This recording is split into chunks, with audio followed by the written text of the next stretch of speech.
तोरनाळा परिसरात घडलेल्या भीषण अपघाताने सावरदबारा गावावर शोककळा पसरली आहे.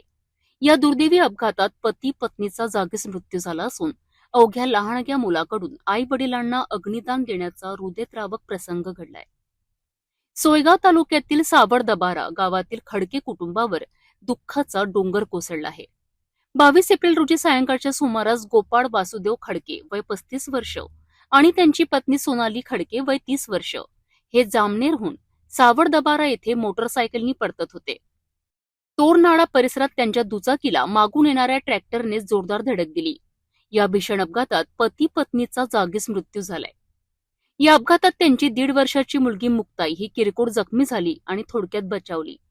वेळ आला होता परंतु काळ आला नव्हता असं म्हणण्यासारखी ही घटना ठरली आहे. घटनेची माहिती मिळताच फतेपूर पोलीस स्टेशनचे सहाय्यक पोलीस निरीक्षक अंकुश जाधव आणि त्यांच्या पथकाने घटनास्थळी धाव घेत पंचनामा केलाय.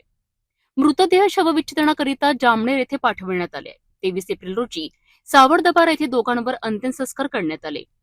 यावेळी अवघ्या 6 वर्षाच्या मुलाने आपल्या आई वडिलांना अग्निदान दिल्याचा हृदयद्रावक प्रसंग घडलाय. हा क्षण पाहून उपस्थितांचे डोळे पाणावलेत.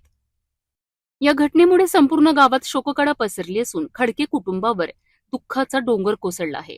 या प्रकरणाचा पुढील तपास आता पोलीस करीत आहेत.